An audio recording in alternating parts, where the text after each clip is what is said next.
Yay and welcome.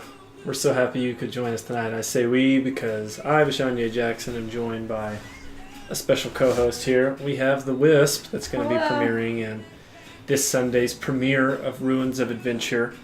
If you've been watching any of my shows up to this point, you'll know that we got some cool stuff going on. Namely, we got these dope-ass fucking posters around town. And I mean, I guess you could just ask me to move, B. Oh, I forgot. Yeah, I'll move over to the city point. so you don't hit me. But anyway, they're fucked up. You can see on this one right here, I messed up on the letting between. We're calling these super fucked up editions, and we're going to be giving some of them away for free. A dent and scratch? That's correct. Why didn't you tell me they were...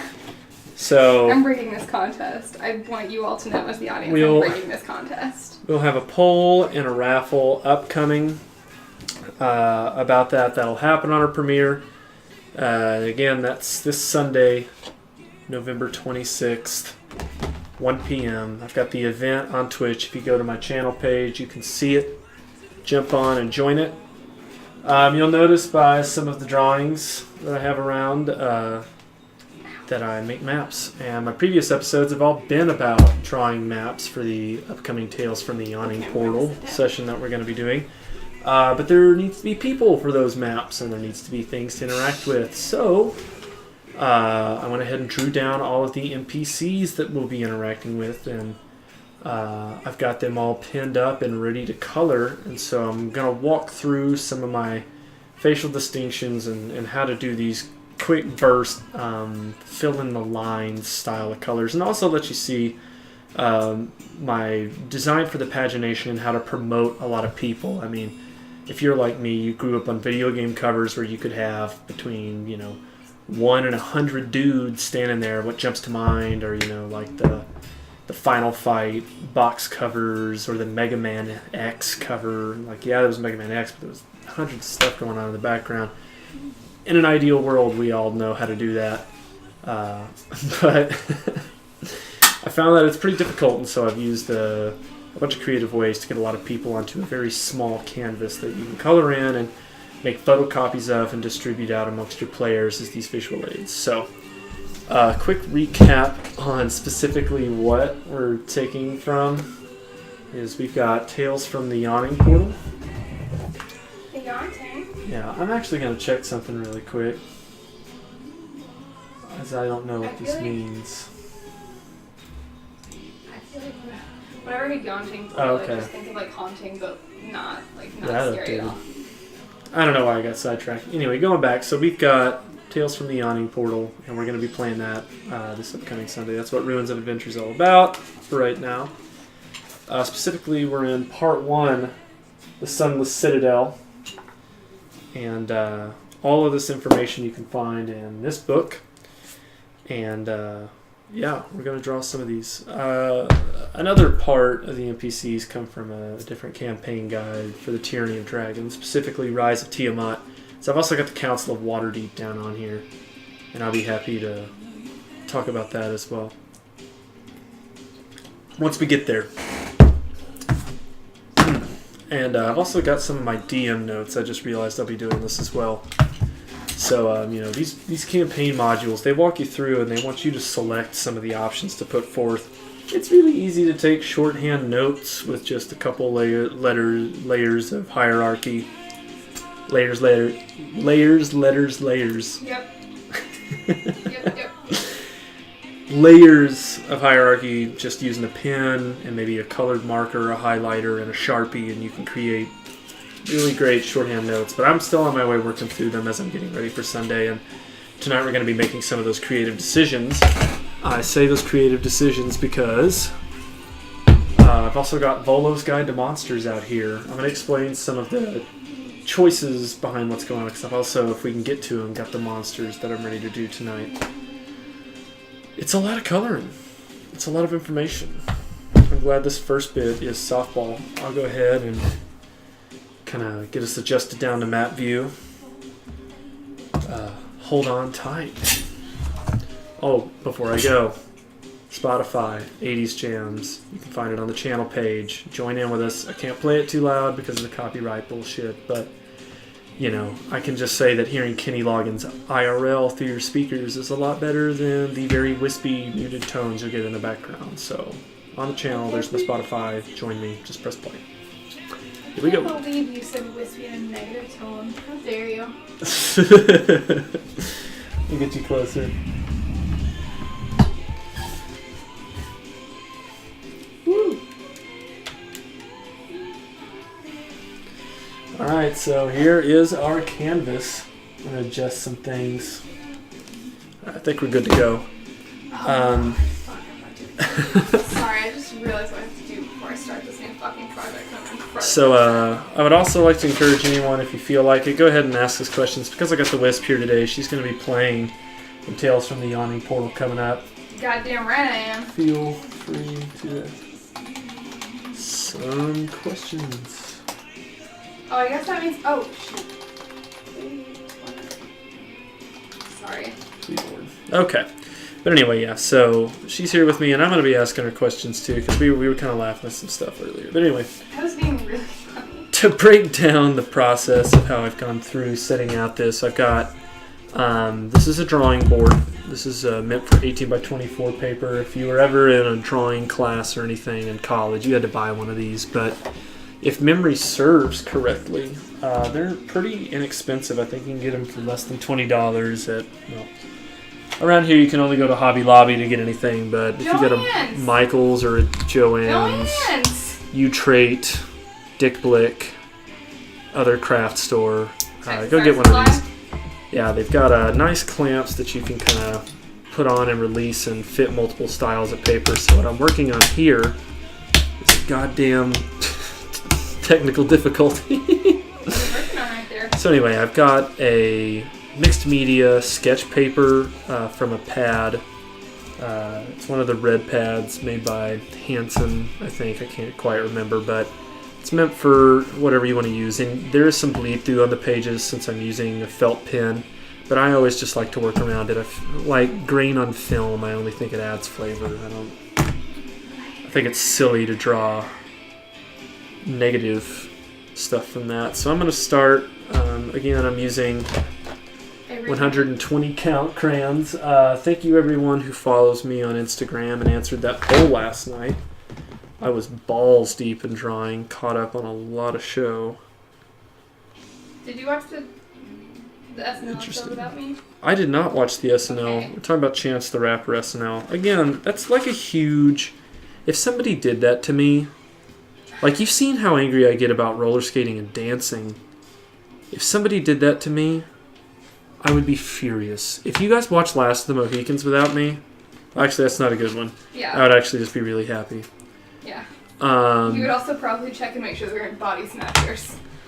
Honestly, I wouldn't question it. If your body snatchers were that into it, hell no, I'll keep them. Damn! That's so rude. It's not rude at all. Just let us be body snatched. Last Mohicans is a great film. Okay, so you would rather have some body snatchers. You would rather have some body snatchers than it was a paradigm shift for me. It was when, I was a teenager, stuff was going really awry. I was looking for a code of... honestly, if you've seen the episode of King of the Hill where Joseph and John Redcorn have to break into the zoo, it was pound for pound like that. Of just like, my family was no help. I needed outside help from mentors, and they came in very unlikely forms, very rarely exhibiting a person, but rather a series of events for self-finding. Feeling getting arrested does that to you. You get to spend the next 2 years being like, okay, how shall I reinvent? What didn't work? I almost said something and then I realized that I could hypothetically implicate myself. Yeah. I plead the fifth. 1, 2, 3, 4, fifth. Anything you say, fifth. Sorry, I'm putting thread on bobbins right now, guys, so I got very into it. Look at a yeah, you're an actual roundabout zoom of that. Yeah. Welcome to my corner. Look at this very fun tin that I just got to put my cross-stitch stuff in. But I'm turning these guys into these guys. Very cool. I'll take a separate but equally as roundabout way back because we've got an empty poster space. Gotta go through the door. I am making regular stops around town with open merch counters and selling our old run of posters. Those 2 posters you see at the top of Asphodel and the Wisp, they have a whole host of people that are supposed to join them on the Wall of Glory right now, and I don't have those copies because I've given them away, but I'm going to get them printed. We need to get people back up there. New stuff. Okay, coming back down. Welcome back to the canvas. Have any chatters chatted? Whoop. Sorry, fucking up right now. There we go. It's my lefty. Oh, and my fingers healed quite a bit. I was able to play the guitar this week. Do we have anything in the chat? Not yet. Which is fine because I'm going to start with some of my initial colorings. I'm pulling out yellow, and this is regular yellow. I like to stick to the 16 colors and then work my way outside of it. Only really pulling for some of the specialty ones. Actually, this would be a good time to help diversify because I've actually worn this down quite a bit. So I'm going to switch from yellow, and I'm going to do the opposite. In hearing myself describe that logic, it was antithetical to what I would deem like the best. Logic was like, does not compute. So I'm using Laser Lemon. Nice! That's a good one, B. The fuck is that? It's a good one. That was in the, I think it was in the 64 when I was a kid. Alright, anyway, so I've got them clamped in, and what I'm essentially going to do is unclamp so that I can color some sort of like border. And I'm going to just go through here, and I'm going to do it very kind of saturated. Just using the edge. Oh. Laser Lemon. Tavern at Ghosty, Laser Lemon. Laser Lemon needs... To be honest, I can't see that shit. This is a very... It's neon. Neon color. I don't know what the application would be. I don't know how you would get this to show up. Well, okay, let me rephrase. If you've got a dark or a craft paper, dude, this is the crayon for that. Paper. Yeah, this is incredibly hard to see, but I'm gonna be honest, the times that I have black or craft paper around me pales in comparison to the amount of times I have this shit around me. So I'm just gonna go ahead and... I like every fucking boring ass white girl love craft paper. So anything that I've got like a shape around, I'm not gonna color the inside of. Honestly, I think that might be a bad call. No, that's a good call. So really just those titular areas. I'm going to color through the names. I feel like you can follow the fucking arrows. Yeah, so talking about the pagination on what I've gone through, you can see how I've... golly, it was wiggling. Wiggling around. You can see that I've got everyone on the page here. The first couple of people that you're actually going to meet in Oakhurst, we've all got covered. Wow, that was a big one to skip over. That was stupid. I'm sorry. We're back on track though. So we've got the people of Oakhurst. We start off with the mayor. I'm going to withhold from talking about the names because that's what I've got written down here. So instead I'm going to use the titles that the book provides. That way the Wisp is none the wiser and doesn't know who I'm talking about. I mean, I could use my... Or I guess I could just do it the other way around. What other way around? Would you rather know the names but not what they do, or what they do and not their names? What they do and not their names. Okay, so we are going to do it the way I just described. So we've got the mayor up here first. I used King... I think his name was Albrecht from... Albrecht? Something like that. From Vikings, when they actually get Albrecht. to, like... ye olde England, start Albrecht. Populating. I can't remember that asshole's name right now. But anyway, he's the one that... If it is Albrecht, I'm down. I can't remember for the life of me, but anyway. The blonde one. The blonde one that sees value in the priest and has all the Roman antiquities. That one. guy. That guy. That's who I use for the model. And then we've got our Blacksmith, and I kind of went with like a Heihachi. I think that was his name. Heihachi from fucking Tekken. The Japanese warrior. Yeah, the gray-haired guy. It's kind of like the Ryu ripoff a little bit. That was my base for the Blacksmith. This is kind of mean, but Sarah Jessica Parker was the inspiration for our Priestess. Wait, what is she? I kind of was thinking about the woman from The Matrix Trinity. I can't remember the actress's name, but Trinity meets Sigourney Weaver for the captain. So hot. Alien Sigourney Weaver, not Cedar Falls Sigourney Weaver, Yeah. Marvel's Defender Sigourney Weavers. No. This just kind of Alien came Sigourney out Weaver's looking so like the Tapper from fucking the video game Tapper. But after looking at some posts by Mirko Ilic today, I based the Innkeeper off of World War I Serbian. And then lastly, the matriarch of the Sundry Operations. There was this show, Top of the Lake, that has the woman from Handmaid's Tale. Which woman? And Holly Hunter is in that show with that woman. Which woman? The main woman... Elizabeth Moss? Elizabeth Moss, thank you. Holly Hunter and Elizabeth Moss are in the show Top of the Lake. Anyway, Holly Hunter's character, so I based this matriarch, and that's... I'll be trying to do my best, Holly Hunter, for that line. I can get her accent, I can't get her tone, obviously. God, could you imagine me being able to do Holly Hunter? What would that even look like? What would I do with that ability? If there's any 6'3" guys out there that can do a spot-on Holly Hunter. HMU. Link in the comments. Yeah. I'm glad we're plugged into some communities so that we can actually start building this audience. You know, Twitching is a work in progress. And that's definitely where it's at for me right now. I can confirm that. Let's skip a few songs. Kind of looking for some specific tunes on this playlist. I may switch.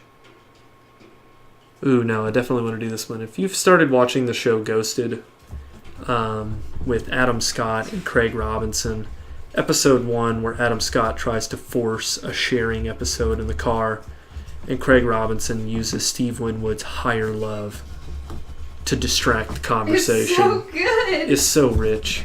Oh my god, I forgot about that scene. If you're like me, you've got a grounding of It's Always Sunny. And so that whole episode where they go around saying that Steve Winwood was the songbird of their generation and trying to play Steve Winwood everywhere they went, you'll know the level of hilariousness. But I grew up on Steve Winwood. My mother loved Steve Winwood. I don't think she knew him by name. I certainly didn't see any of his records, but judging from the movies I've watched of the time, he was like fucking Steve Guttenberg. He was everywhere. Oh. I thought about watching 3 Men and a Baby the other day and totally forgot that Steve Guttenberg was in that. And the whole thing that brought that up was that the Wisp recently watched an Olsen twin film and brought it So home. good! Did you watch it? No, but it just made me think about It Takes Two, and I didn't know that was a Steve Guttenberg movie, and I watched it not too long ago. Billy? And it just blew me away. I was like, Steve Guttenberg. Damn, dude, I did not realize how hard of like a fall this was for you. I mean, it wasn't a total fall because, I mean, I feel like getting to act with Kirstie Alley in itself is a fucking pleasure. I guess. She seems kind of crazy, but in that, like, knows how sex works in the industry kind of way. Like, she's seen some shit. She seems like my fucking vodka aunt. And so, like, she's been on the depressed side of things. She's been on the sex bomb side of things. She's been everywhere in between. she fucking knows how gross it can get. I bet Kirstie Alley could, like, help you fucking navigate some shit. I think situations like Ray Donovan with Liev Schreiber are a lot less consistent with the Hollywood narrative, and people like Kirstie Alley doing Ray Donovan's work is a lot more realistic. What? There's so much shady shit that goes down in Hollywood, and my thought is, like, in Ray Donovan, the premise is that the cleaner, one of the popular cleaners of Hollywood elite, is Liev Schreiber. He's like this tough Boston mobster, ex-boxing dude from like a criminal dad, and so he knows how to do a lot of like criminal shit. And I was saying, I think that's a lot less likely of a scenario than like the Kirstie Alleys of the world helping you navigate shit. Because man, dudes will never even see a fraction of what professional women have seen in the past 2 generations. I just feel like how that. I just feel like hanging out with Kirstie Alley would be like hanging out with Gina Grigio. Oh yeah, I'm not saying like she'd be an awesome friend. I'm saying that like. Which is not to say that I don't love Gina Grigio, for the record. You ever think about makes me anxious. Like, oh man, you know, what do you do if like a cop really did like pull you over, make you give him a blowjob at gunpoint, like that kind of shit? You mean the kind of shit that I think about all the time? Yeah. Yeah. That's what I'm saying. That's when you want to be like, well, I did blow with Kirstie Alley that one time, or when Kirstie Alley was having like whatever crazy binge rant she was on this one time at a party, we connected over our love of Steve Winwood, and she said, I owe you one. Kirstie Alley, if any of this is true and you're watching for some strange reason, why would Kirstie Alley be watching our stream? Weirder things have happened to me. I took a selfie with Anthony Anderson in 21C. Who? The guy, the lead creative force and actor behind Blackish. It was right before season 1 dropped. Yeah. I'm going to do all of the Sunless Citadel. The reason I'm using Laser Lemon it's because I yelled about it. Is because I'm going to be using this as the background for all of my Sunless Citadel illustrations. Oh no. Why? You committed to that. You committed to laser. It honestly looks pretty good, especially on camera. Yeah, it looks really good on camera, but... I don't mind that at all. I think I was quick to judge. Yeah, talk shit on laser. In the words of Linda, I was playing the judgery-do. I will admit this, I did watch the new Bobs. I would encourage you to watch it. You don't have to watch it with Period. me. I'm totally down. It was hilarious. Okay, and cool. it was also close to home because... Let's just say they cover a particular behavioral disorder that... Is it ADHD? I'm helping people of my own get through. No, way closer to home for me. Hint, wink. Starts with an H. There's a show on A&E about an entire group of people who do this. Yes. You feel. Yes. Oh yes. So. Oh. It would be fun to watch just to see what not to do again. And reinforcements that you know you're doing all right. Yeah. Sorry about that cough earlier, by the way. It was pretty loud.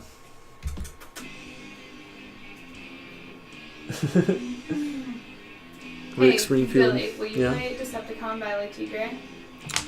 After this Rick Springfield, of course. That's fine, because that is the Wisp's song. So, for the record, all of you fans a million years from now who are watching us, and like, what should I bring the Wisp to a con? Something related to that.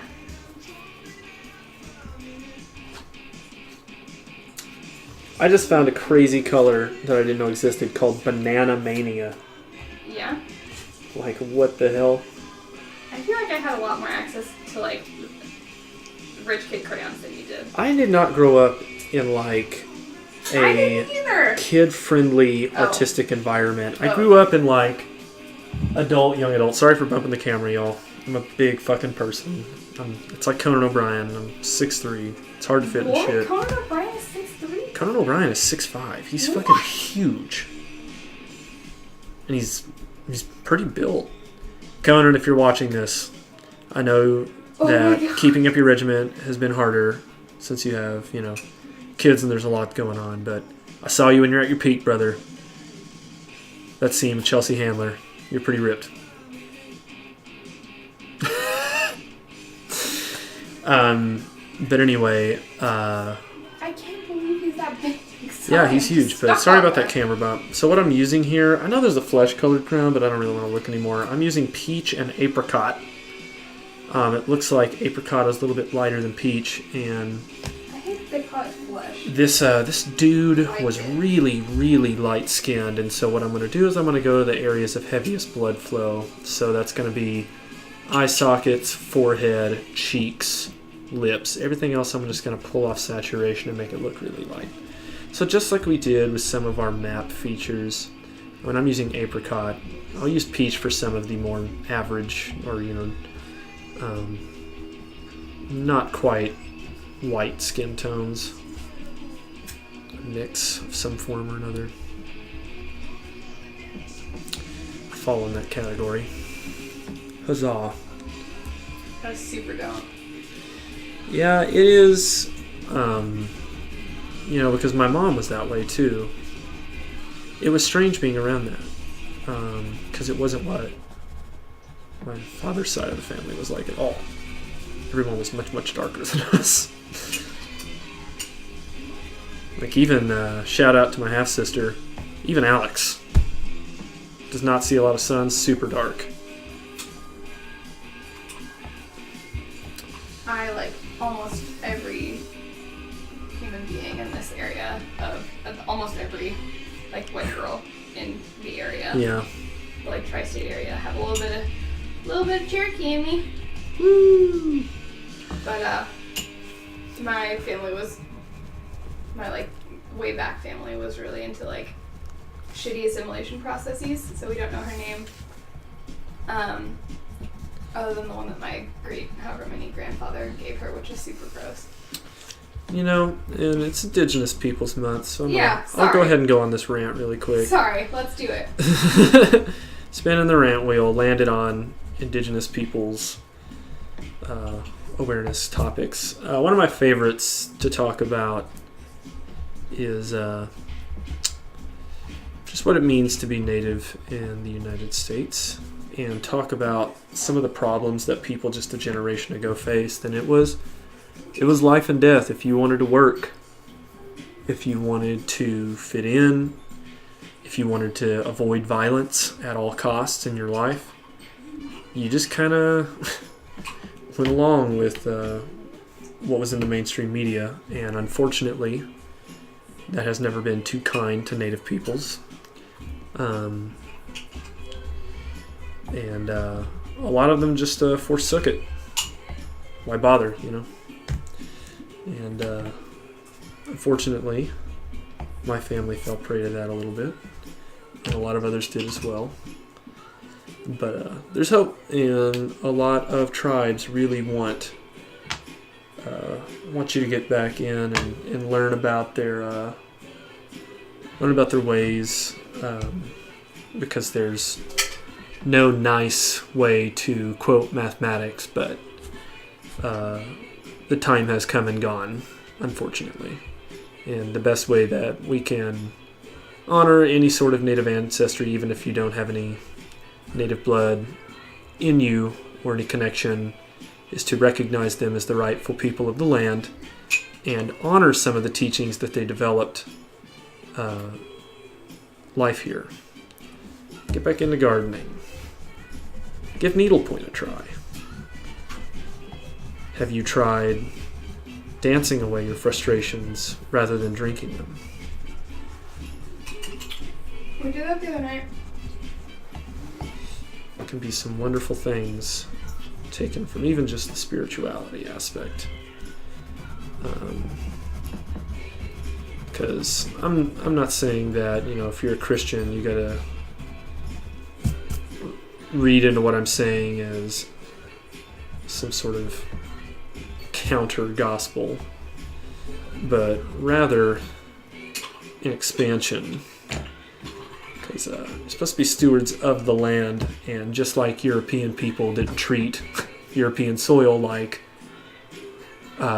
crops from the Sinai Peninsula, you gotta learn saturated diets of the American people are killing us, and we can combat it. Have you given squash a try? Squash is kind of... Squash has a lot of texture that I'm not particularly into as a human. I'm also having a really hard sensory day though. Yeah. I have seen a lot of information recently come out about the pawpaw fruit.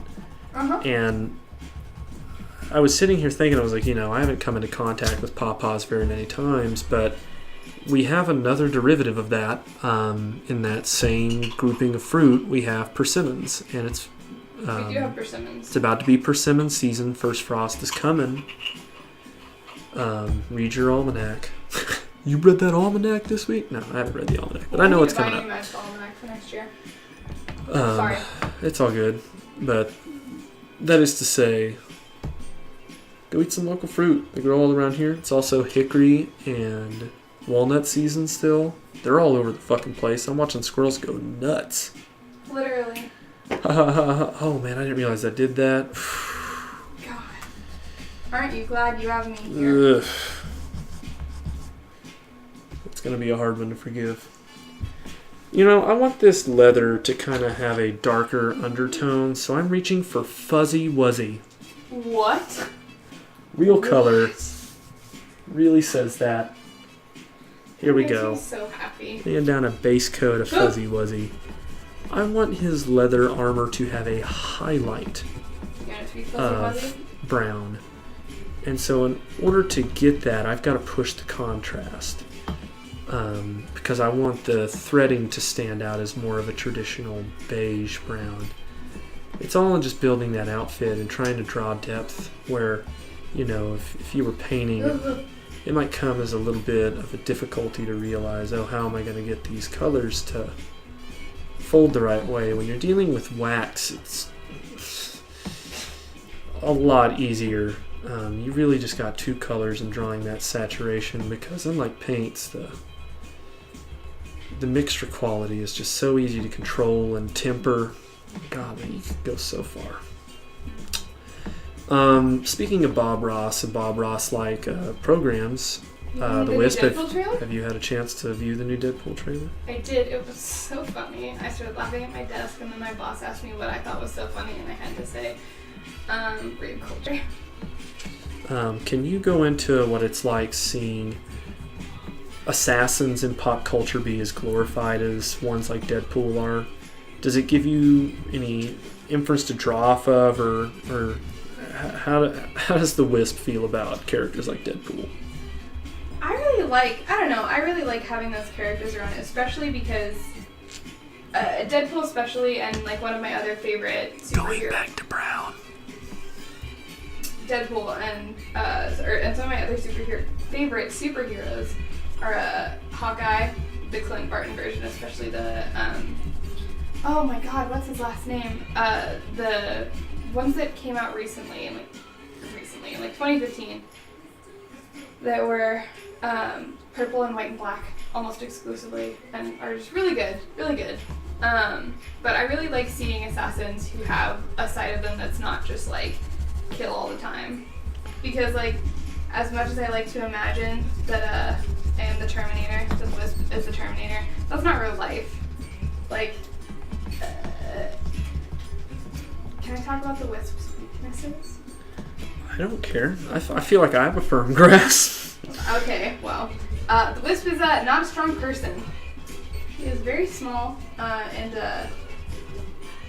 not necessarily the strongest human being alive, so I have to rely on a lot of other things. And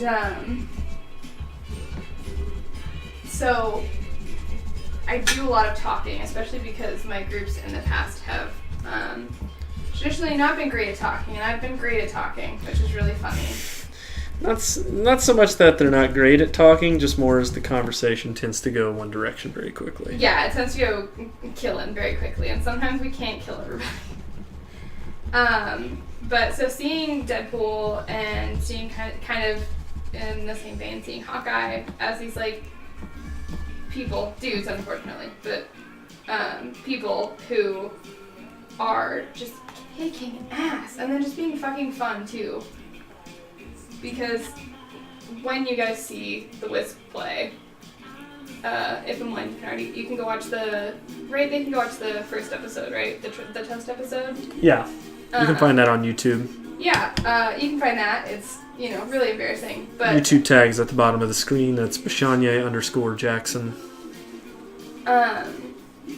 But I'm not a very serious player in I think the way that a lot of people are, where they're like, I'm gonna talk in this accent, I'm gonna do what I want, like I'm going to, be appropriate with period and with language and stuff, and that's never been my style as a human being, and it's definitely not my style as a player. And so, I don't know, it's fun to feel like I have a sort of long tradition that exists of fucking funny smartass assassins.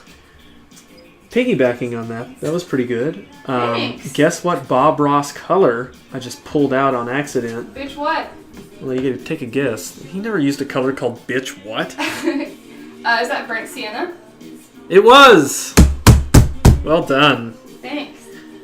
I'm using tumbleweed right now. And I'm gonna use that for the threading. I'm just gonna color everything. Decepticon. Oh, I'm sorry. Come on, I had to do that whole spiel about how fucking cool the Wisp is without hearing Decepticon playing in the background. All I'm saying is, your colors were like my dreams. If they were red, gold, and green, this would be different. Alright, so I'm pulling up my Spotify, and I'm going and searching for something called Decepticon. Acon. Decepticon. By La Tigre.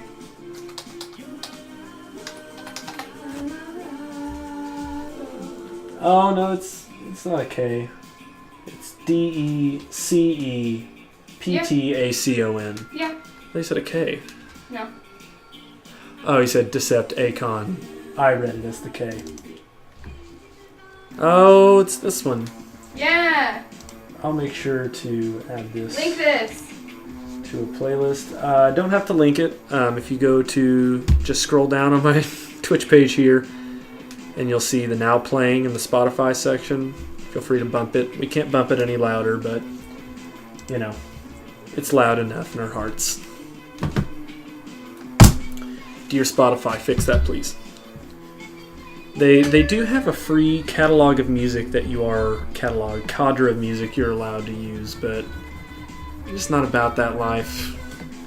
I would rather ride the lightning with some legal gray area than fucking use some predetermined bullshit. There's a reason that I liked Icewind Dale over fucking Baldur's Gate. That's because I am the personality that will make every fucking person in his party from scratch with backstories and languages. The amount of time I spent talking to myself when I was a teenager is a little weird to think back on. Because, man, you do that much character development in a day? Whoa. That's all I gotta say about that. I'm going to continue using this color Tumbleweed to give some of this fur just a slight edging and hue. Yeah, just a little bit, just coming up. Because, it would take on some of the dye and patina of the leather around it. So that's not such a hard sell. And it'll help give volume. Speaking of volume, the last 30-40 seconds of this song is the part of the song that I associate with the most. The most. Where she's doing that guitar riff and then she goes, "See you later." I see.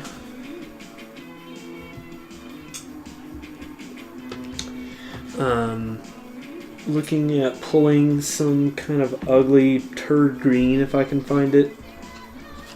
I think I found it. We're looking at forest green. Fuck you! I love forest green. I thought I did too, but if it comes out poopy like I want it, it's not. Fuck. Okay, I was about to say. Well, he's got a very Robin Hood thing going on now. I'm having to sell to it. You know what? I can actually probably take a brown on top of it and get that poop color I'm looking for. So that's what we're gonna do. Let's lay down a forest green layer and then make the wax do the goddamn work.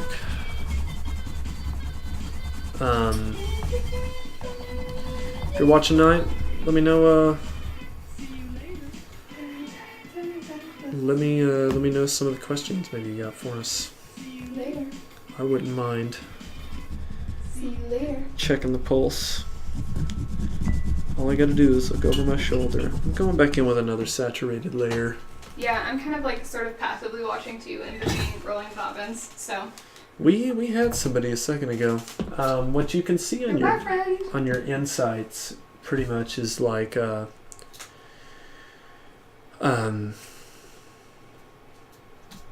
fuck. Yeah? What you can see in the insights is how long you need to be on a day to have it like a full, what you should count as time for full saturation of your audience. Even on days where I stream 2 hours, that's only halfway there. You have to stream a minimum of 4 hours to hit a saturation. So it's not weird, because when I look at my stats at the end of this, it'll be like a light purple, meaning like, well, you know, I got into the shallows. Yeah. Multiple people talk about doing that more regularly. Taking a step backward, pulling open Spotify.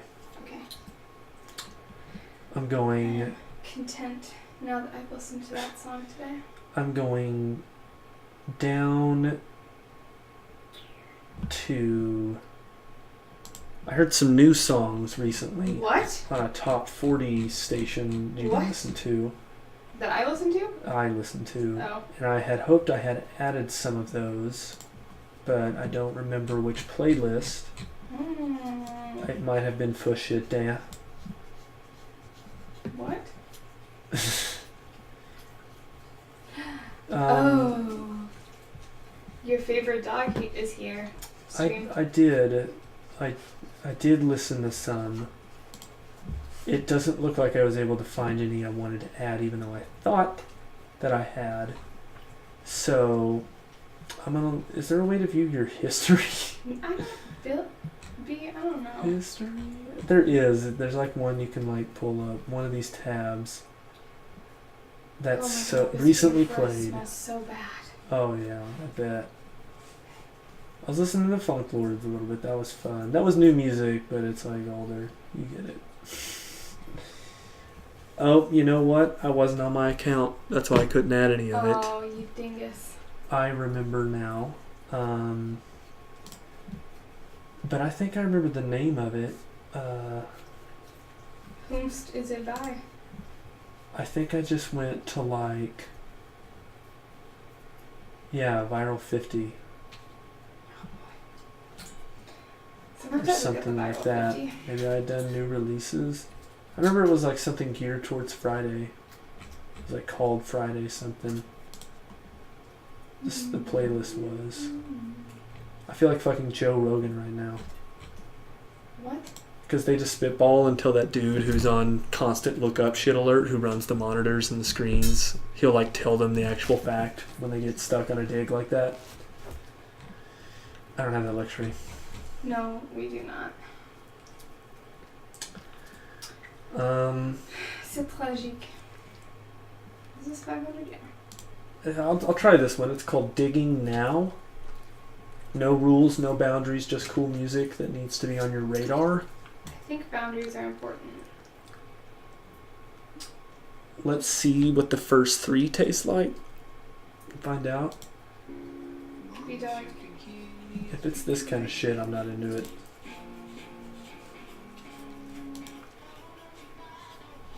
Okay.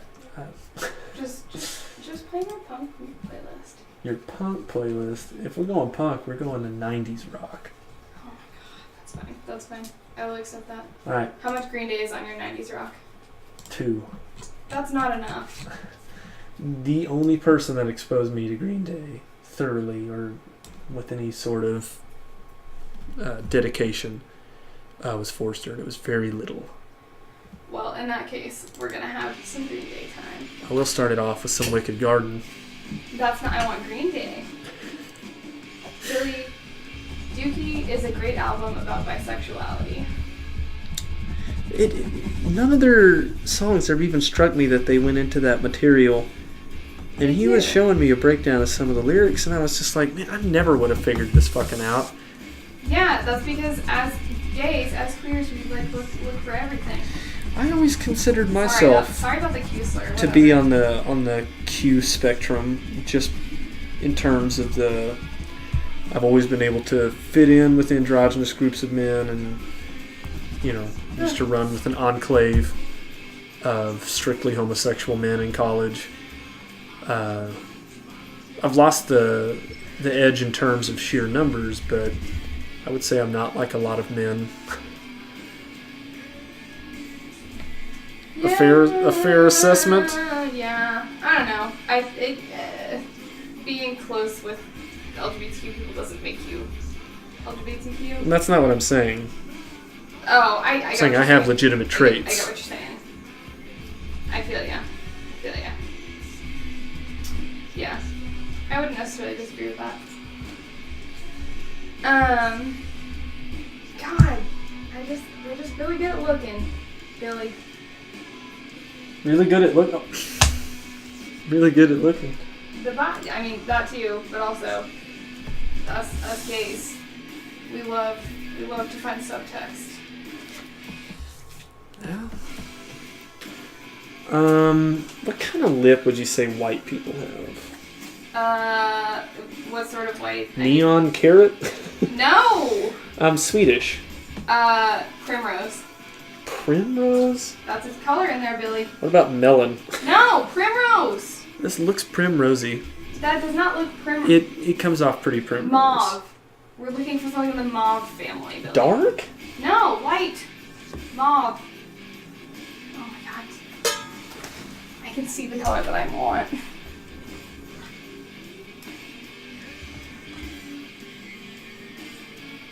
And this is what this red has. Yeah. No. Blush, I guess, might work. Try it.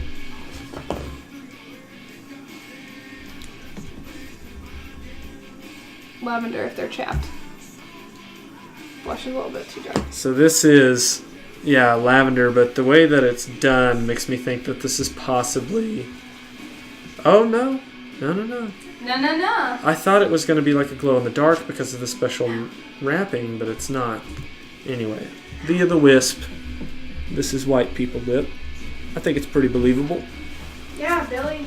Good at color. There's a Bashanye here right now. Lighting for theater for so long. Hey, is my Sharpie over there? I can give you mine. If not, I'm not using it. Oh, no, I found mine. I got it. Don't worry. Alright, so at this point, we have to contend with a couple of things left on this first guy. And I'm sorry that this first guy has taken 48 minutes. I'm not. How long are you getting for? I mean, I still would like to hit harps and stuff, but G-Money gets off work here directly. He and I were going to try the new Battlefront 2 tonight. I'm now, when I imagined this, I just saw this being like a steel girdle with just shiny metal plates. So I'm going for, actually, if you can find your silver, yeah. let's pull out that silver. Let's give this inside some silver, a little glint, because it's supposed to be mirrors.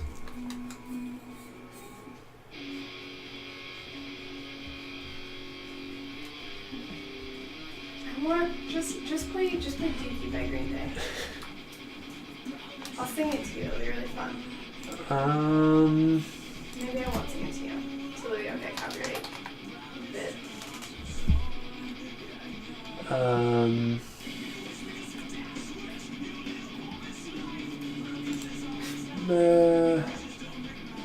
It's a whole album. Yep. What song? Longview. Longview.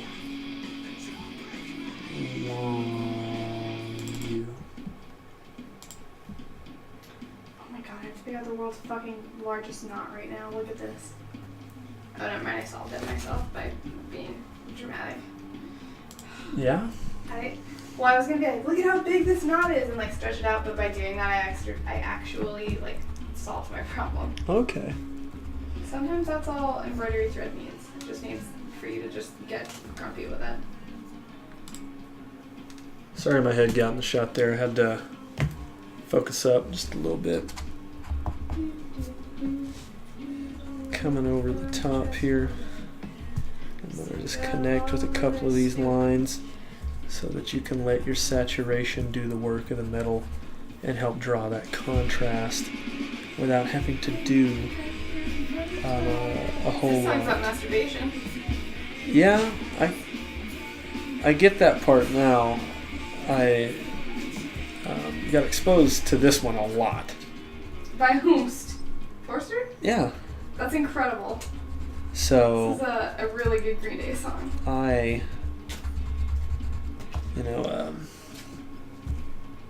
got to analyze the lyrics a lot. Man, I would, again, unless you are a dedicated listener, I don't know that you really do anything other than feeling the vibe, and you're like, all right, rock. And that's kind of always where I just left it. But then you listen to it and you're like, how did I never fucking pick this up? Like, I'll tell you why. So I was into some Daft Punk at the time. Like, yeah, Daft Punk is not necessarily honestly, it does not necessarily require the same level of academic involvement. going back to Melon here, I can remember Holly Hunter. I know she has really red to beige features, so I should actually probably start with, I'm pulling peach here. Why don't you use me and Asphodel's real life player as the basis for our drawings? Like the things that you do of us. I'm not understanding what you're saying. Like, because you talk about who you have as, like where you draw your inspiration for. Oh, why don't I do that with you guys? Yeah, why not? That's your creation. You guys are supposed to tell me. That's why I always say identity is in the anonymity. I have to believe what you say, which is, why I've always had to take Asphodel's point on some of the renderings that she hasn't appreciated. In being that, yes, I am supposed to be translating. And, with some of these NPCs, you're supposed to believe me. That's my part of it. That's my contribution. So, it would be antithetical to my character creation process. And, not about that. I guess. I really like I do encourage people, I mean, you've heard me say it, to just use yourself as your template for your first character. And it's, I sort of in did her that. case, she did that with her first one. And I sort of did it with this character too. They have the same body type.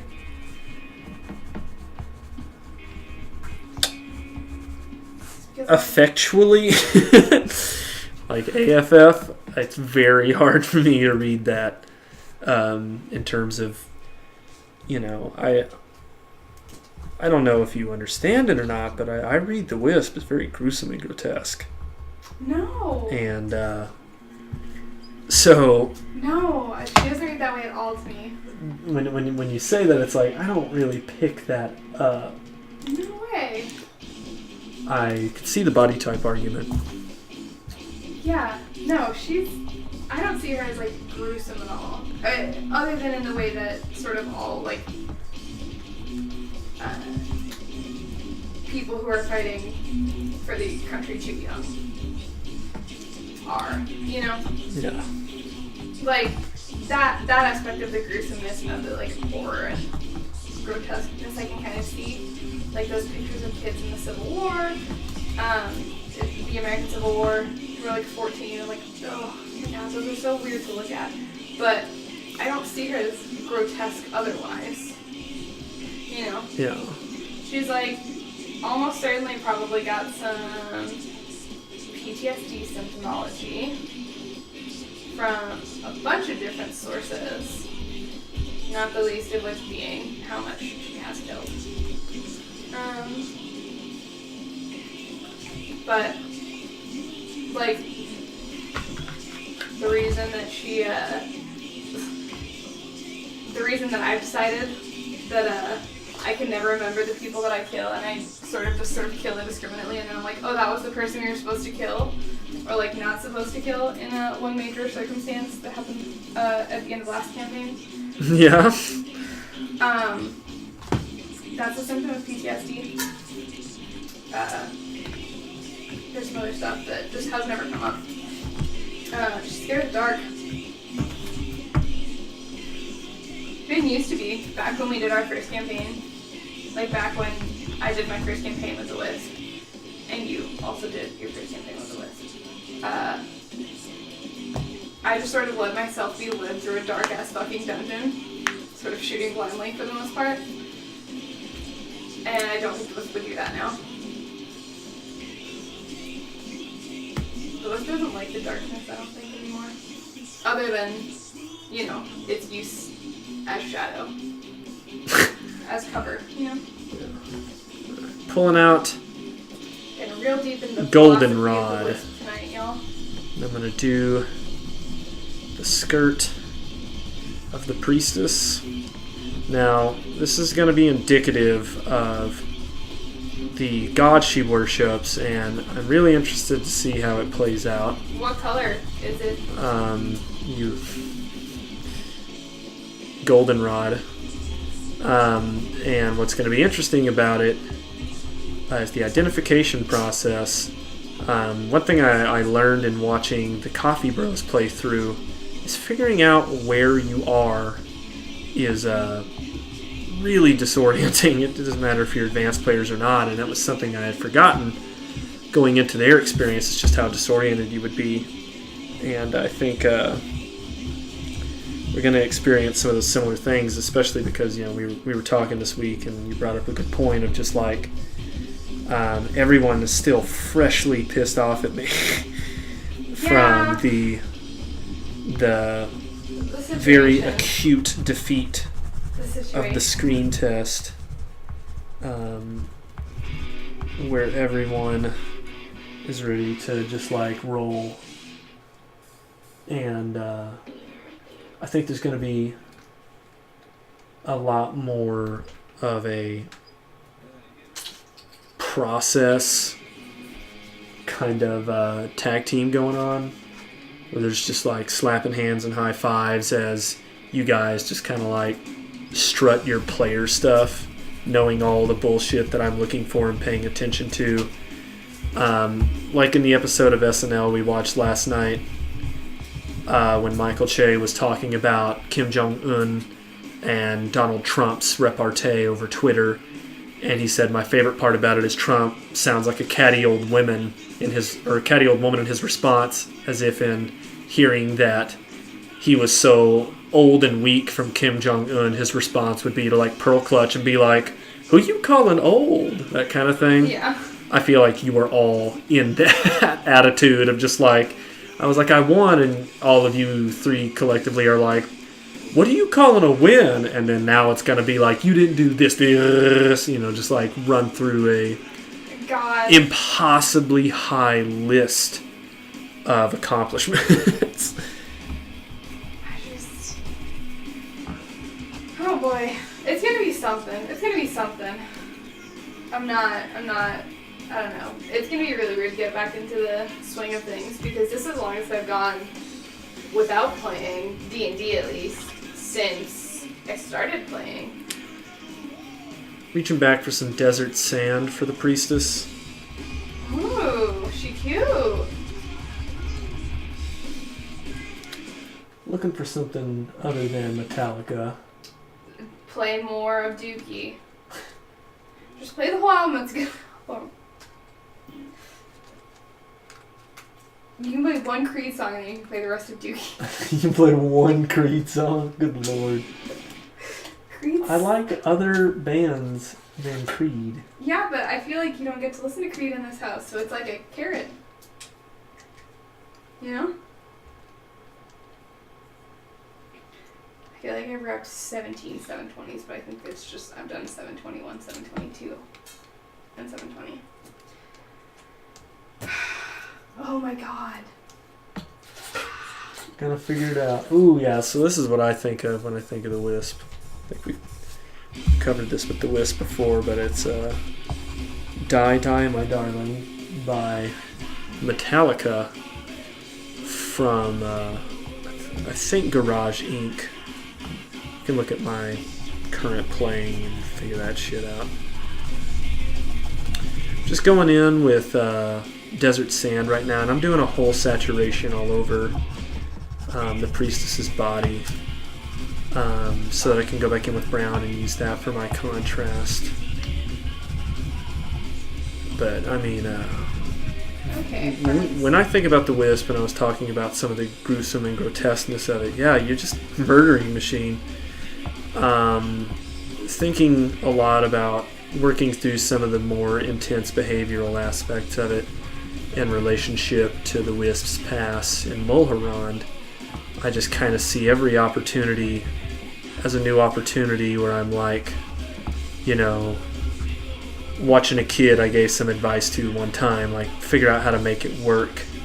And so similarly to like watching a horror movie or something, I am wanting to be disgusted because the seeds that we tilled and grew together as a DM and player have had a lot of moments where the Wisp has really had to sign on for some tasks that I would consider to be lofty for anyone in the realms, let alone a child.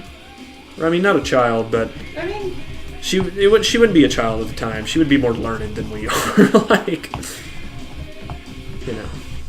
it's only Ripe is 17. 13. Yeah, but that's 4 years of adulthood. That would be me at 22. So that would be me now. I mean, yeah, she's already seen some shit. But anyway, my point goes forward towards I still see her as someone who's trying to find the apex of brutality and trying to figure out what that looks like and how clean can it be, how dirty can it be, how effective. And mostly I'm just looking for quick and dirty. Yeah, pursuing the gunsmith route, I connect with something very familiar to me as an ex-paintballer. And just being like, man, you get really addicted to the adrenaline of battle. And the more eyes that are on you, the better. And I still connect with that through sports. And it's just like, I know what she's doing, and I want to see her find that. What is the most beautiful kill for her? How horrified am I going to be? Am I going to vomit? Am I going to cry? No. I just hope it's something amazing, I mean, One of the craziest things for me, and you didn't really get to experience this as much, I think you got a taste of it when he vaporized all those people, but you guys were very much in an understood competition with Tanaka for most gruesome kill and shit. You heard the stories I came back with. Yeah, but which kills of ours were as gruesome as some of those, though?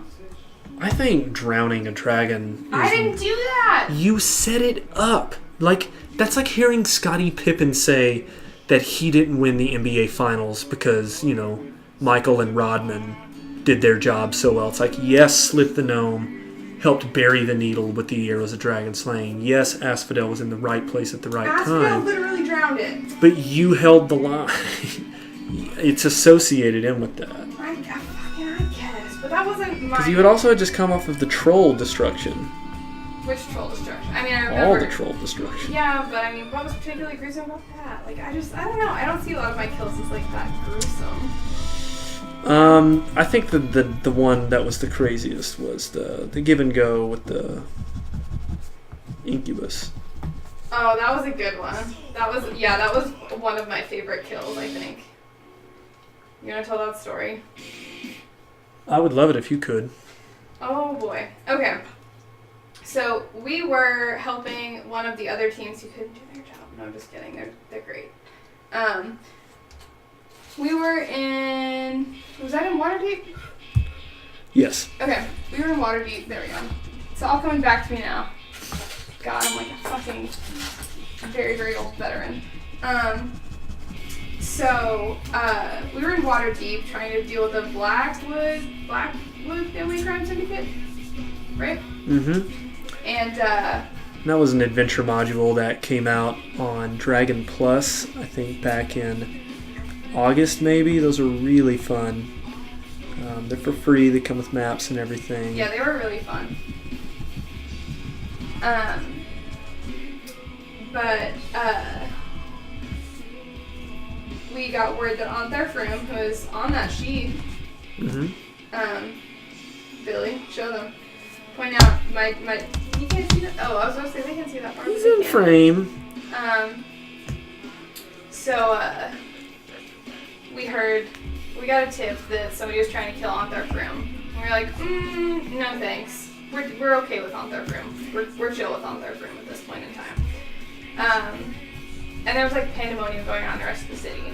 And so me and Hiawatha and Citadel, right? That was just, yeah. Yep. And Laurel and Amber. Yeah, okay. And Laurel and Amber. I couldn't remember if Laurel and Amber were there.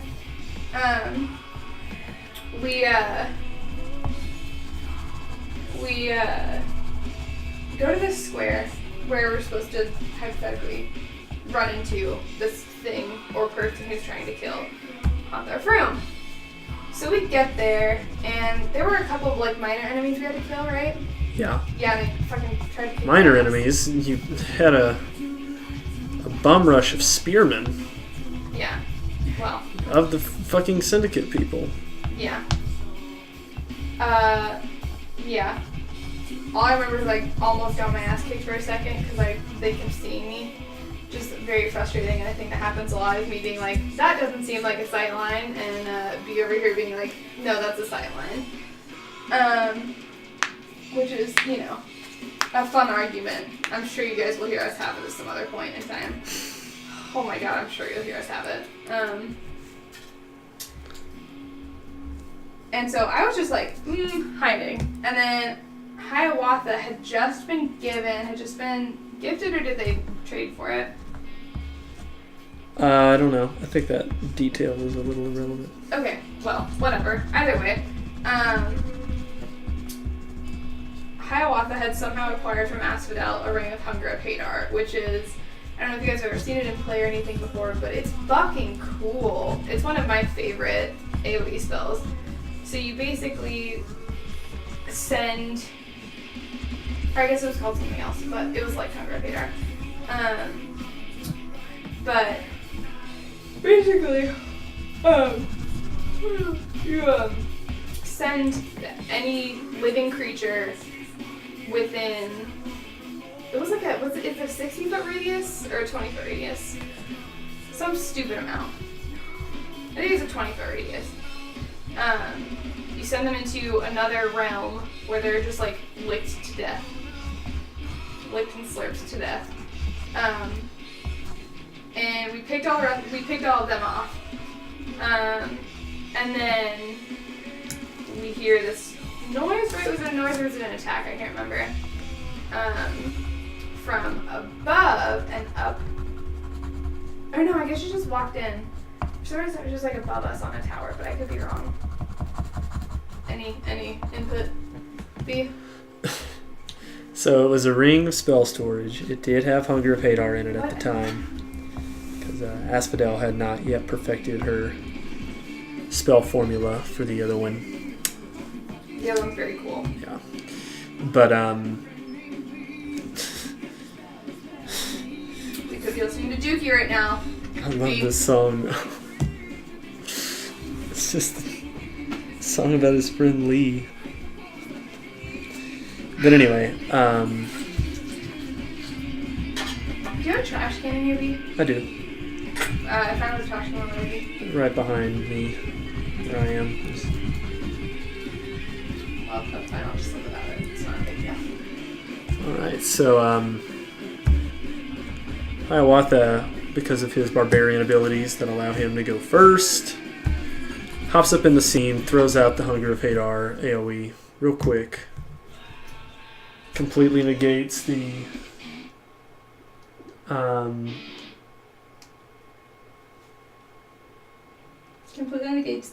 Completely negates the assault that comes out of the wings that has been waiting for Antharfroom. Gets them confused. But they just kept going and moving around. The Wisp had taken cover up by like a rock wall impediment, a fence line pretty much. It wasn't very tall. She had propped up that bipod, and as they were coming out of the AoE of the hunger, she was just firing at them. It was very reminiscent of like Omaha Beach, is what it felt like. Oh god, I forgot I did that. Fuck, that's so cool. As people just started falling, a couple of them did make it through and managed to get around her and pin, but by that time the incubus had revealed himself and foolishly tried to charm Asphodel. And she made him pay. Oh my god, she made him pay. And because of that,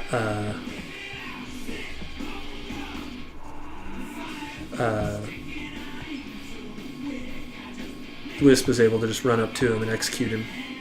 It was so very quick. And it was just, again, gruesome. Like, it was so I guess that's why I think it's more gruesome, is the majority of visual reference I have for what the Wisp does are Nazis. Oh no! I hate that. You know, something from a war film where I've seen a dramatization. It just happens that the most common thing that is covered World War II? Are Nazis. So. I mean, just think about me as Inglourious Basterds. Yeah, I mean, there are also redeeming moments where I think of, you know, more positive light. I can't believe the first thing that comes to mind when you think of the Wisp is fucking Nazis. Sometimes it's just fights with Nazis. That scene where you executed the incubus reminded me of a scene where an American executes a Nazi. Okay. In the Battle of Carentan. I will take that. I will accept that apology. I'm using Peach again to get up and around. This is the other song that makes me think about the Wisp. This is Sick Bubblegum by Rob Zombie. It's just a song about killing people. To be fair, at least just rolling up on people. That was probably one of the funniest moments that I've had in a group setting, because Hiawatha and Asphodel were both like, okay, we're gonna charm this guy, we're gonna ask this guy a whole bunch of questions, and I literally was like, oh yeah, okay, and like came down from my spot and was like, hey bud, what's your name? And like, I think confirmed his name because we had his name on something, and I went, okay, and then shot him. Kudrow? And the look of betrayal, just abject betrayal, on Asphodel and Hiawatha's faces was really funny. Like, yeah, it definitely poached off of Asphodel. I had to split that one 50-50, but Asphodel had that one in the bag. Yeah. That was a done dealio. Yeah. You took it. That's correct. And it's that kind of spirit of competition that'll make the event happening on this upcoming Sunday, November the 26th, even more special. Is there's not a lot of circumstances where that is portrayed out in the grand. Finally, okay, we'll play a Green Day song because it's come around after this one. I didn't think it would play, but it did. Yeah, because Green Day is bops. Higher by Creed. Tune in, turn up. God, fucking. This music won't be playing during the actual fucking game. We use our D&D playlist, and it's got a lot of good tunes. I've got tunes from fucking Elder Scrolls and Skyrim and Stranger Things and Jurassic Park and Pirates Harry of the Potter Caribbean and Harry Potter and Lord of the Rings. Like it's got a really good menagerie of tunes. I don't think Nikki, how many songs do you think is on my D&D playlist? 281. Alright. Oh, and I broke form too. I meant the Wisp. Get your shit together. Yeah, fucked. What was I looking at? Do you want to know something really funny though that I don't know that I've ever told you? What? Have you met my ex-stepdad? Not even close. 417. Jesus. All you need to know. Okay. It's stream. It's not that important. One of my mom's exes, who I'm still super close with, he's like my dad. He is my dad. When they got married, or I guess it was right after they got married, they had like a pregnancy photo shoot, and for the entire time that they were together, there was this, after that, there was this incredible photo of like, it's like two, like book frame, sort of, where it's like, Okay.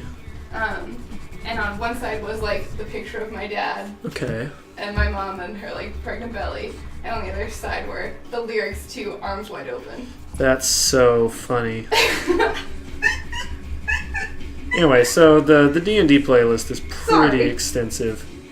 A fucking 417 songs. I was just using a combination of forest green and green there to kind of get this vibe the Holly Hunter's character's got going on here. The matriarch. This is just the innkeeper.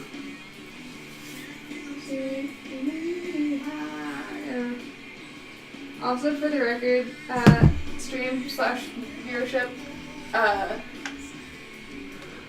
was it yesterday that you asked me which one I wanted to meet? Yeah.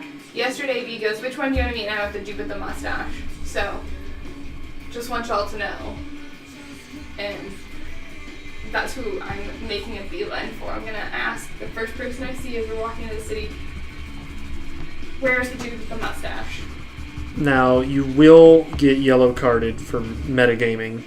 Why? Because that's using a direct character reference, or a direct player reference and not a character reference. The Wisp has not seen anybody with a mustache. Yeah, but the Wisp feels good about people with mustaches. Even if that is the case, because it is related to something I have done. Okay, that's fair. That's fair. The leeway on that one is just want to meet him. Withdrawn. I mean, it's definitely. I definitely hope you do. He's a very important NPC. This guy, and because he's based off of a Serb, and I happen to be looking a lot. You know, they have some Islamic roots, meaning that they've got some Anatolian/Ephesian blood running through them, so they get some pretty good tans going on. I also get a little bit of red in there, so I'm using melon for this skin tone of red. I'm going to use that on the nose as well. I'm so mad that I know this song as well as I do. This song is a beautiful song. When it came out, people were fucking into it. People were fucking to it. I've always wanted to. Yeah, it's not going to happen, I get it. I mean, my mom did let that abomination of a fucking thing sit in our front entryway for like 6 years. So. That is just so funny that it was that song. Yeah.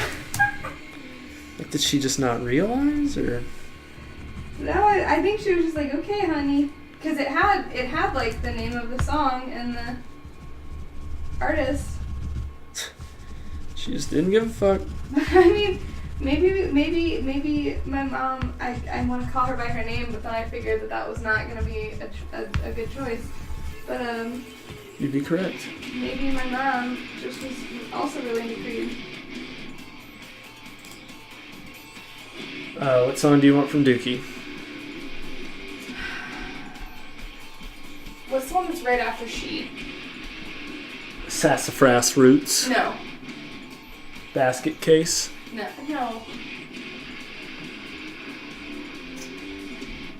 It's not She, but it's very similar tonally to She. Okay. Here, hold on, one more. Okay. And then the stream can see my beautiful face. Again. Going through on the vestments here. The vêtements. What? Where's the... Mouse right there on top of Volo's. Merci. Coming in with Fuzzy Wuzzy again. There you go. That's the one that I want.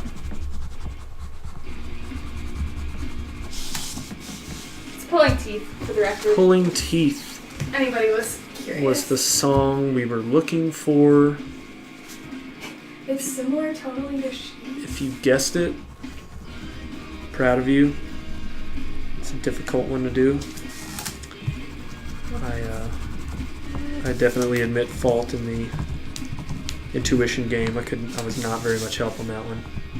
You just picked the most, like, one of the most popular songs from the album. And I knew that it wasn't that one. I was just literally looking at shit. Spitballing. Yeah. If she ultraviolet, if she disturbed, I better tell her that. So because we have two people that essentially have black and white hair, what we have to do is the comic book trick. So if you can find a good blue, I'm going to use turquoise blue. Go through some of these highlights and throw some blue in it, unless there's a white streak you actually want to note. People know how to recognize those colors, thankfully, that palette from comics. And that can help you apply some depth to your characters while also kind of keeping that classic comic book feel that, I mean, ultimately it's what this stuff is derived from. I'm not claiming to be a comic book level artist, but I do understand those generic themes. Oh. Okay, so here we go. We've got everyone done. These are the people of Oakhurst, and we just finished it out. We've got the mayor, the priestess, the blacksmith, the captain, the innkeeper, and the matriarch mercantilist. One thing I am realizing though is we forgot to give him some eye color. He's a local. Maybe. So we can actually keep up with this turquoise that we have. And then as for her, I'm going to pull out that green. That green. There. And then as for this man, let's go with melon. Okay. Throw a little brown in there too, maybe a hazel. Okay.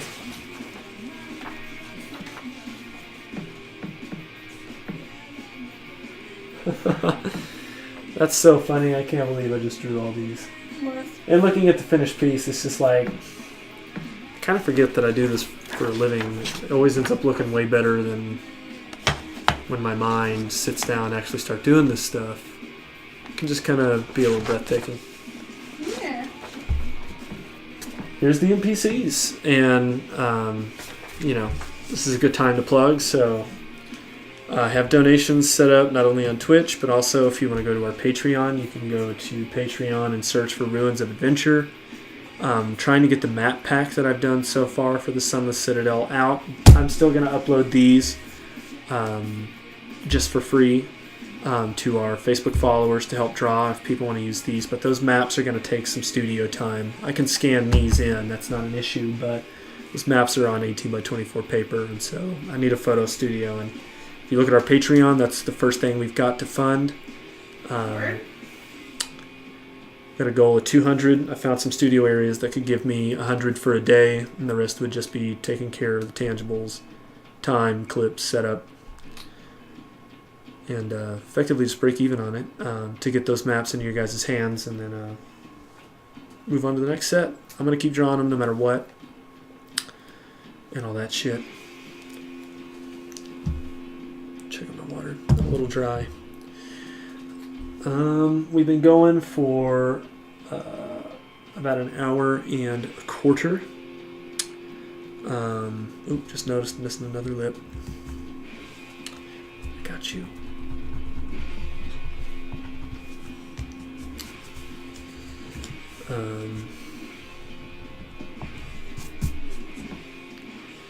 And I can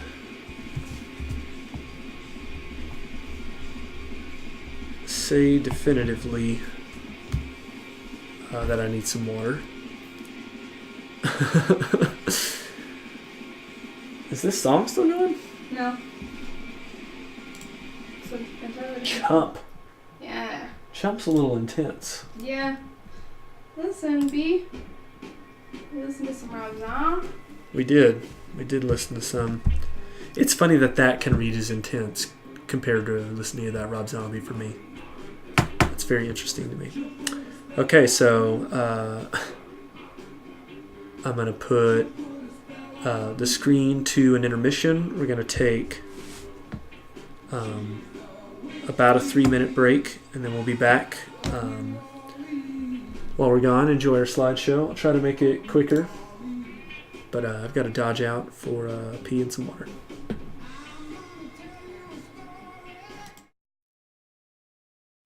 Getting close.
And welcome back.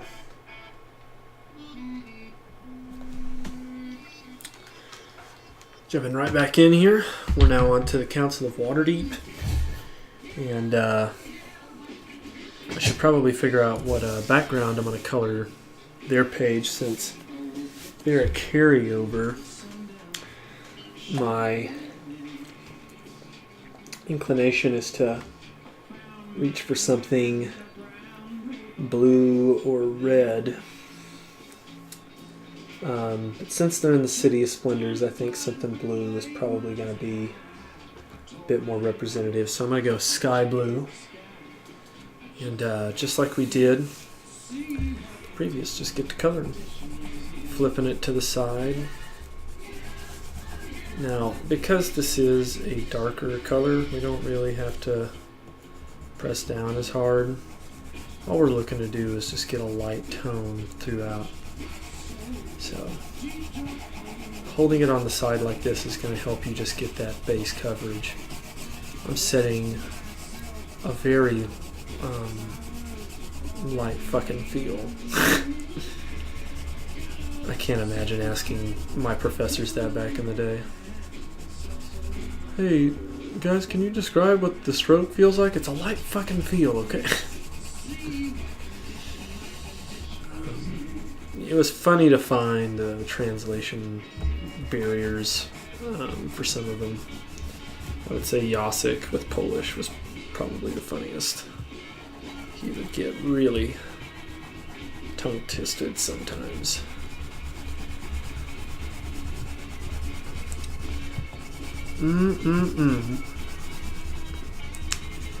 I can't imagine what it must have been like to grow up with the Soviet Union. Like, being able to talk about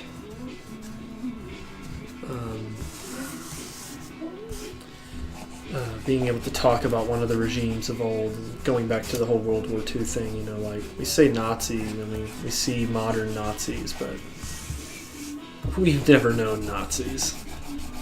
That was real. Like, I can't imagine what that must have been like, to talk about Nazis as a real entity. Be like, oh god. So it makes stories about the Holocaust so impactful. I don't mean just the hard visual stuff like Schindler's List, but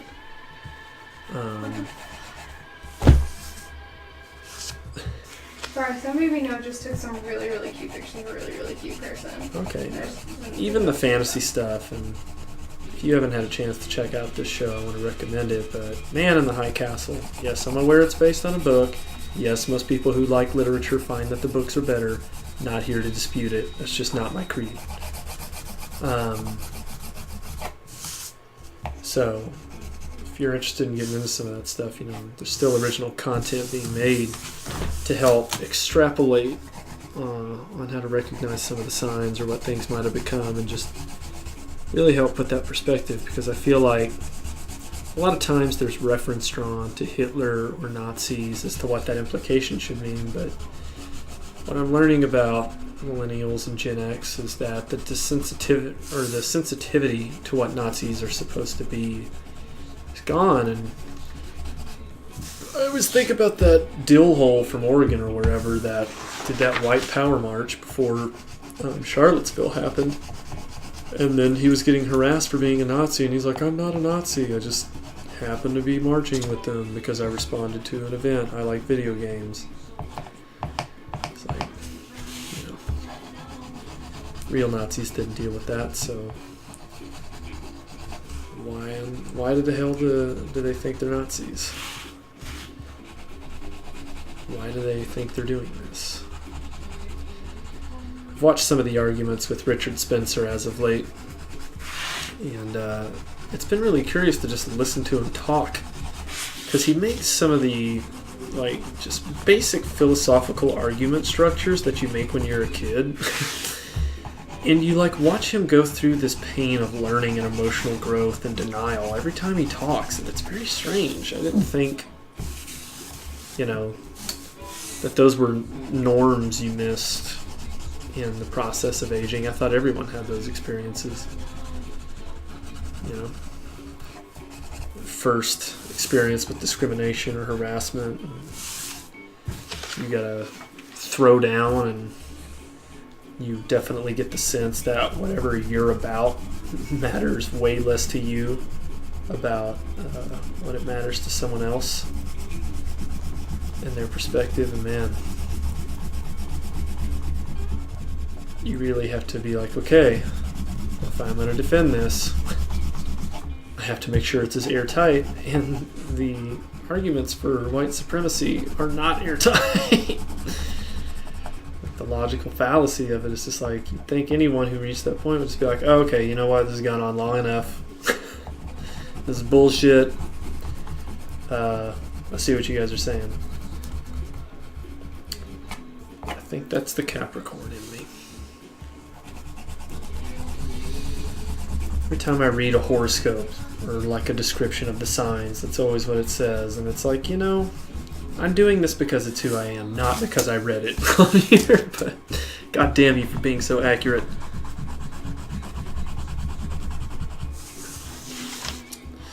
It's funny because even though I can register to myself that like, oh, I'm not reading this and adapting it to my life, I know that's not true because human behavior dictates that I recognize that as normal and accepted in our culture. So even on a subconscious level, I'm registering that there's a safety in believing that that's real. That's the nuts thing about it. Do you have any areas like that, Wisp, in the game? Does the Wisp have anything like that? Sorry, I was out of it. When she adopts new characteristics and new identities and stuff, and you're looking at the culture around you, have you, through the Wisp's eyes, realized that there are certain cultural norms that she may not put a lot of stock into personally, but in realizing the severity of the acceptance, she forces herself to? Yeah. What's one of them? One of them is like in all of our test episodes, and two, I think, in my head as well. The way that I dress, the way that the Wisp dresses in game in my mind is a lot more formal than I think she would dress if she weren't, I don't know. She just like, you know how in frats they make their pledges, listen. No. Okay, well, in frats they make their pledges where certain fraternities will make their pledges where they're like new members wear like a suit or a suit jacket and a tie and a button-up shirt one day of the week, every week. Mm-hmm. And so you see them on campus, and like, first of all, they're kind of annoying because you think about all of those fraternities of whole white supremacy and misogyny, rape culture, transphobia, and homophobia. But then you're like, oh look, they're just so excited to be here. Or at least they like kind of look like it. So when you don't think about it very hard, you're like, oh, that's fun. But they just sort of look like they're very overexcited to be where they are. How does that relate to the Wisp? It relates to the Wisp because the Wisp always feels like, I always feel the sort of sense of like, maybe if I look nice enough, people won't like ask me what the fuck I'm doing here as a, 17-year-old. What the fuck are you doing in,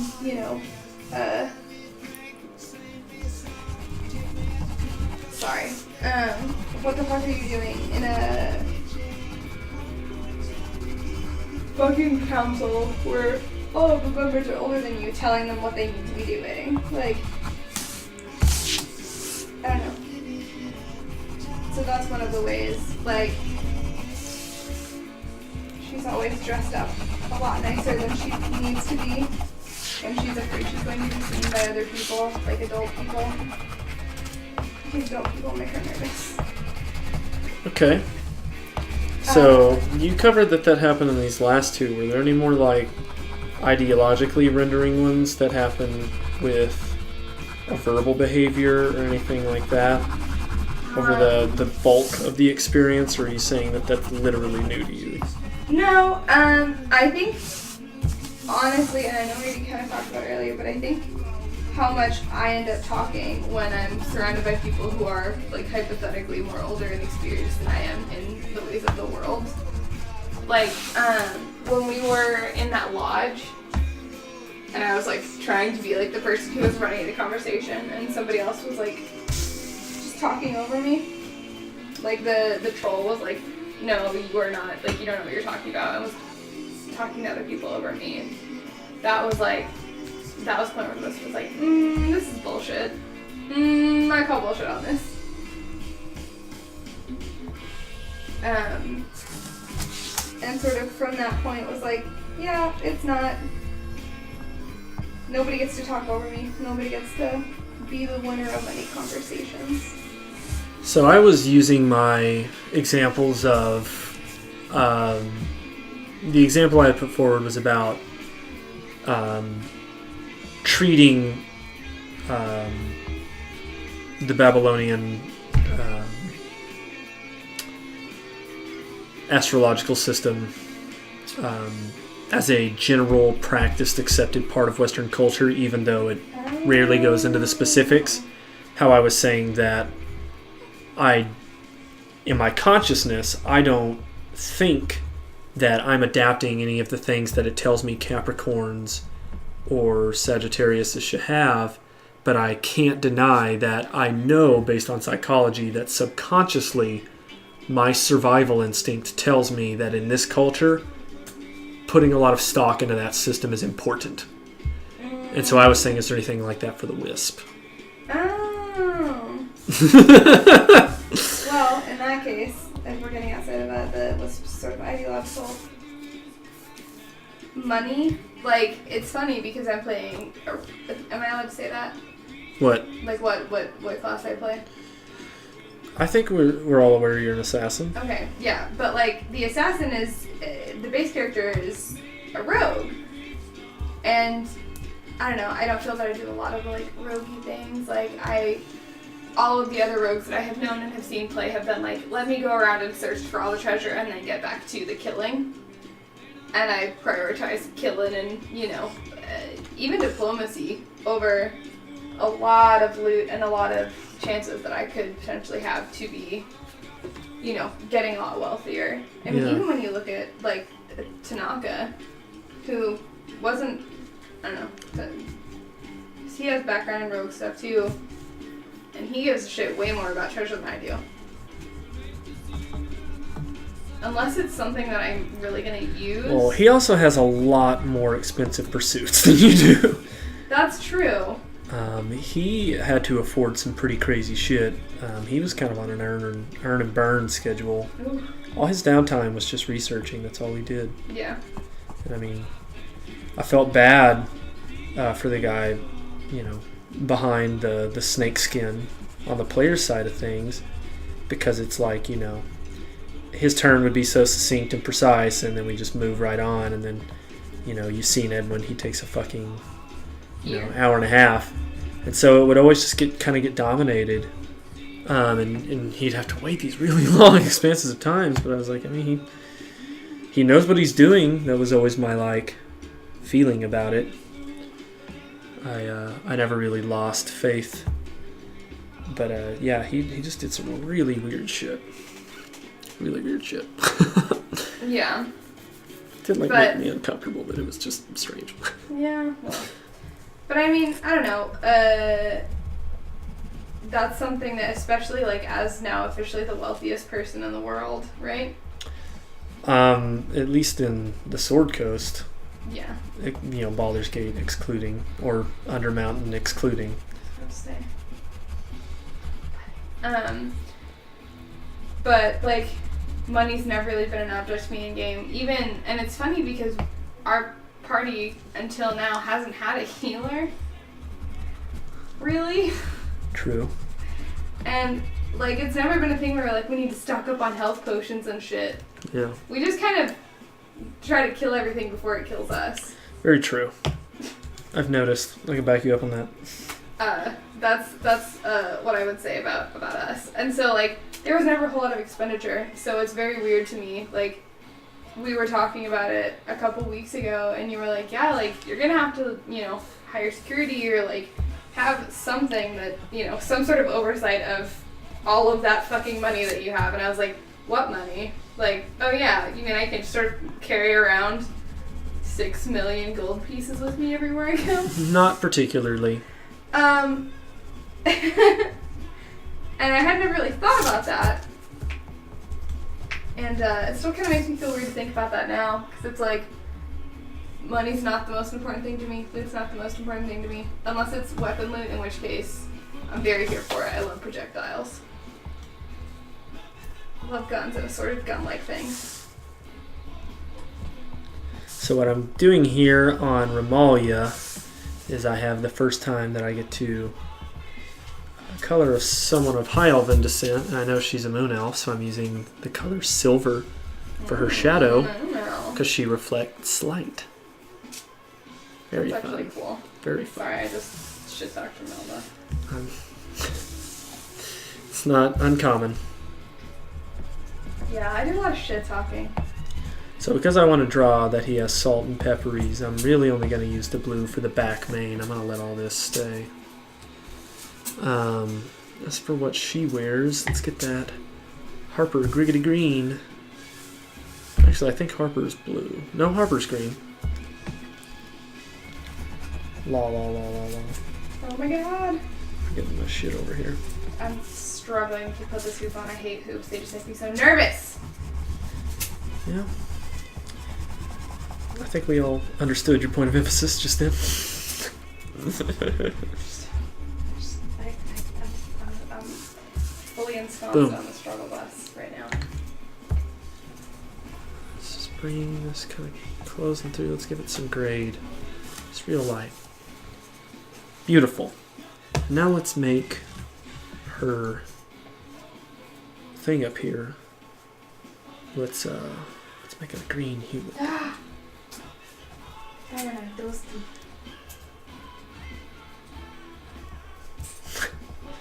I want to be able to make fun of it like I used to, but I can't remember a lot of the good ones. So I don't really have a double leg. tap that toast. It's a good Double one. tap that toast. There we go. Just get a little embellishment there. Very cool. Oh my god, this makes me so anxious. How do people work on hoops all the time? I hate this. Alright, so we've got Daggle, we've got Ramalia, we've got Lady Laurel, and we're continuing forward into Onthar. Onthar has a red beard. What? That much I remember. Love Anthar. It's a cool dude. I really liked this after he saved his life, which is, you know, good of him. You never... His fucking life. When did you save his life? Billy, we just talked about it when we killed that thing. Oh, thwarted the assassination. Yeah. We saved him from being killed. Yeah, you did. We're just going to go lightly over this with Fuzzy Wuzzy. Fuzzy Wuzzy was there. Let that red do most of our heavy lifting on the color. We just need to give that filler. And he's actually a really tan dude. He's down in the Elder Guard, so his beard is actually, indicative of a recessive trait rather than a primary. You'd think looking at him and be like, oh, this is a white dude. It ain't. Taint. So he's like a daywalker? Go back to desert sand because of that.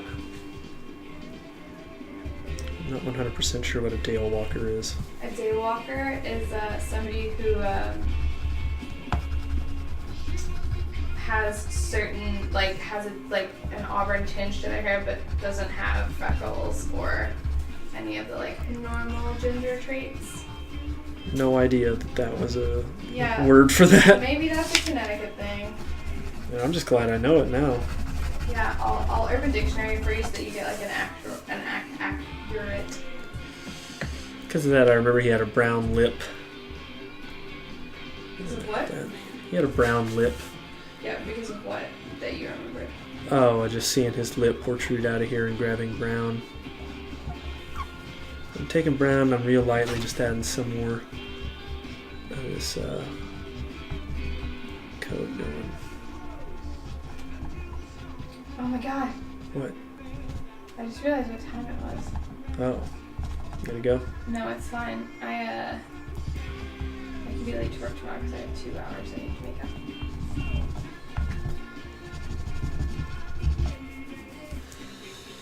So we don't have to continue. Look, no, it's fine. I'm good. Look, I put it in a hoop. Very nice. Look, chat, stream. I put it in a hoop. Ta-da! I don't know if you can see it, but there are Hoop. these little blue dots. Yeah, you can pick them up. See? Can you see them? Yeah. Okay, cool. There are these little blue dots on there. They're made with water-soluble fabric marker. And I guess the way that I do cross-stitch is really weird. But I like to work off a grid from top down. Because that's what your patterns look like. But I guess most people start in the middle. But this is the way that I like to do it. This is the first time I've worked on a hoop actually, which I don't know how to feel about. But I'm doing it. Okay, you can take it off. And welcome back. I've moved on to Onthar's armor. Just kind of going through and getting some of these highlight circumstances where, you know, if you've tuned in for the map series, you'll know that I call this pixel popping. What? I call it pixel popping. Oh, sure. It's essentially you draw a hard axis of color and then let a complete unsaturated tone fill the opposite side of it. And so you get this really strong contrast without a lot of color actually having to get laid down. You can save yourself quite a bit of time. People with red hair who do not have freckles or light skin pigment, also known as non-gingers. I guess it was coined by South Park, but I've heard it for since way before then. But whomst am I? I didn't really understand the whole ginger thing by South Park, and I've been able to stay with a lot of their references, but they kind of lost me on that one for a little bit. I've always watched South Park and thought its dialogue was always really funny and all that shit. We actually don't need to go that much longer because I just looked at how long we've been going for and we're coming up on limit. Woo woo woo! On limit for what? How long? Oh, 2 hours. No. That's fine, stream. That's fine. Alright, so to close on out, yeah. These posters, the super fucked up edition, we're gonna be, they're around town here in Fayetteville where we live, but I'm gonna be. Well, no, it's purposefully tongue in cheek. They're my children. I can rag. But we're gonna be giving out one of these fucked up, and we call it fucked up because there's just some misadjustments. But we're gonna be raffling one out of our first stream with everything that we've been drawing. Do another walkthrough. As I make clips of this shit. Sorry, back down. So I'm gonna go through it in terms of what I did. Right there. I'm gonna move you on up. Perfect. Yep, right there. Alright, so we start with the people of Oakhurst, and we've got the mayor, we've got the blacksmith, we've got the priestess, we've got the captain, we've got the innkeeper, and we've got the matriarch merchant. What we'll join up next time is continuing the Council of Waterdeep.